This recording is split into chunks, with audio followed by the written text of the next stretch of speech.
खुदा की सरवर साहब खूबसूरत बनाता है जीवन मेरा एस पब्लिक स्कूल। बहुत मेरी जान मेरा दिल मेरी धड़कने। मैं आप हजरात के सामने उर्दू तकरीर के लिए उर्दू तकरीर पेश करने के लिए अजीजा मारिया परवीन सल्लमहा बिनते बदिउज़्ज़मान से तो आवाज देता हूँ 4 मिसरों से कि गर खिलाफ है होने दो जान थोड़ी है, गर खिलाफ है होने दो जान थोड़ी है, ये सब धुआं है कोई आसमान थोड़ी है, गर खिलाफ है होने दो जान थोड़ी है, ये सब धुआं है कोई आसमान थोड़ी है। और सभी का खून है शामिल यहाँ की मिट्टी में, सभी का खून है शामिल यहाँ की मिट्टी में, किसी के बाप का हिंदुस्तान थोड़ी है। अजीजा आए और अपनी तकरीर पेश करें। अजीजा मारिया सल्लमहा। अस्सलामु अलैकुम व रहमतुल्लाहि व बरकातुहू।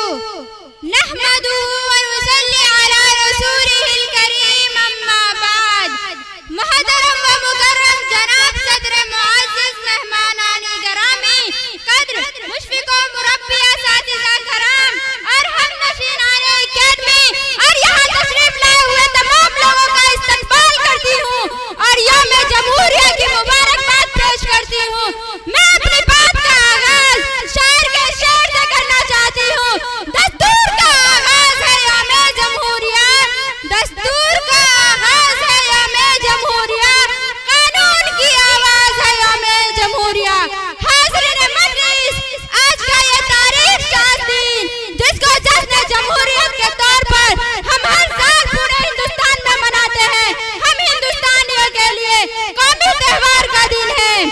आज से साढ़े 78 साल कबल हमारा मुल्क अंग्रेजों के नापाक चुंगल से जकड़ा हुआ था और यहाँ बसने वालों को लोगों को अपना गुलाम बना लिया था। ये बात हमारे इस्लाम को नागवार गुजर रही थी, तो सबसे पहले अपने मुल्क को आजाद कराने के लिए शाह अब्दुल अजीज मुहद्दिस देहलवी रहमतुल्लाह अलैह ने 1822 ईस्वी में जिहाद का फतवा दिया और 1917 ईस्वी में शेखुल हिंद रहमतुल्लाह अलैह ने अंग्रेजों के खिलाफ फतवा दिया कि अंग्रेज के फौज में भर्ती होना हराम है। तो जालिम अंग्रेजों ने इस फतवे के बिना पर शेखुल हिंद को माल्टा की जेल में कैद कर दिया और शेखुल हिंद से कहते था, ए मौलाना अपना फतवा बदल दो। शेखुल हिंद का जवाब सुनिए। शेखुल हिंद ने कहा, ए अंग्रेज, फतवा बदलता हूँ, ईमान बदल जाएगा। वतन की पासबानी जानो ईमान से भी अफजल है, वतन की पासबानी जानो ईमान से भी अफजल है। मैं अपने मुल्क की खातिर कफन भी साथ रखती हूँ। गर्ज है कि इन सब मसाइब व आलाम से गुजरने के बाद 15 अगस्त 1947 ईस्वी को मुल्क अजीज आजाद हुआ तो यहाँ रहने वाले हिंदू, मुस्लिम, सिख, ईसाई सबने अल्लामा इकबाल का ये लाफानी मिसरा पढ़ा। सारे जहां से अच्छा हिंदू सिता हमारा, सारे जहां से अच्छा हिंदू सिता हमारा, हम बुलबुले हैं इसकी ये गुल सिता हमारा। मोहतरम हजरात, 15 अगस्त 1947 ईस्वी को मुल्क आजाद तो हो गया, लेकिन अभी भी कानून अपना नहीं बना था। आजादी के तकरीबन 2.5 साल तक हिंदुस्तान में बरतानवी दस्तूर चलता रहा, लेकिन कब तक दूसरे के बनाए हुए कानून पर अमल होता। इसी दौरान आजादी से पहले 1946 ईस्वी में यह दस्तूर कैबिनेट मिशन प्लान के तहत वजूद में आया। इस आइन को वज़ा करने में कुल 2 साल 11 माह 18 दिन और तकरीबन 1 करोड़ रुपया सर्फ हुआ। 9 दिसंबर 1946 ईस्वी को इसका पहला इजलास आम हुआ, जिसमें सबसे मुअम्मर रुकन असेंबली डॉक्टर सुचिदानंद सिन्हा को इस असेंबली का 8 सदस्य मुंतखब किया गया। 11 सितंबर को तमाम अरकान ने इत्तफाक राय से डॉक्टर राजेंद्र प्रसाद को इस असेंबली का मुस्तकिल चेयरमैन बनाया। असेंबली ने आइन साजी के लिए 13 कमेटियां बनाई। इन कमेटियों ने अपने अपने मुसव्वदात तैयार किए। इन मुसव्वदात के गहरे मुताले के बाद एक नया मुसव्वदा तैयार किया गया, 4 नवंबर 1947 को ये आइन बहस और नजर तरमीम व तंसीख और हस्फ व इजाफे के लिए आइन साज असेंबली में पेश हुआ। जनवरी 1948 ईस्वी को इसे आम लोगों के लिए शाये कर दिया गया। 26 नवंबर 1950 के इजलास में इसकी हिंदी और अंग्रेजी कॉपियों पर दस्तखत करके इसे सनद कबूलियत से सरफराज किया।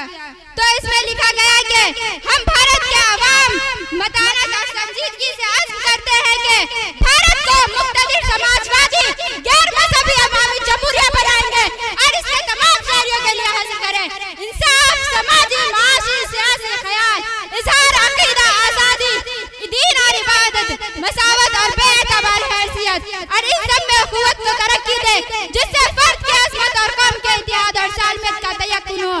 अपनी आइन साज असेंबली 26 जनवरी 1949 को ये जरिया हाजा इख्तियार करते हैं, वज़ा करते हैं और अपने आप पर नाफिज करते हैं। मुहतरम हाज़रीन, हमारा मुल्क हिंदुस्तान दुनिया का सबसे बड़ा जमहूरी मुल्क है। जमहूरियत का मतलब अगर इलेक्शन है तो वह उस मुल्क का कोई सानी नहीं, लेकिन अगर हमारे मुल्क के करोड़ों लोग वोट की ताकत से लैस है और वो इस ताकत के जरिए किसी भी सियासी पार्टी को फतह शिकस्त से हमकिनार कर सकते हैं।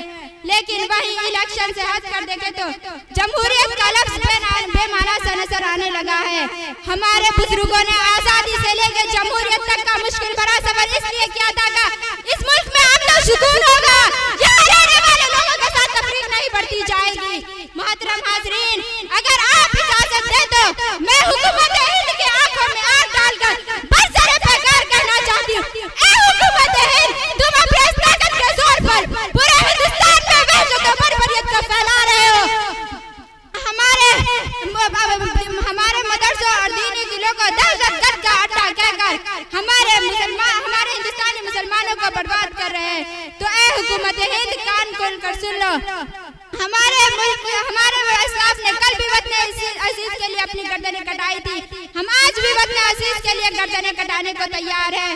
कल भी हमारे बुजुर्गों ने वतन अजीज के लिए फांसी के फंदे को चूम कर अपने गले में डाल लिया था, हम आज भी फांसी के फंदे को चूम कर अपने गले में डालने को तैयार हैं। और ऐ मुसलमानों, अब भी वक्त है, अपने आप को बदलो और होश के घूंट पियो। न समझोगे तो मिट जाओगे हिंदुस्तान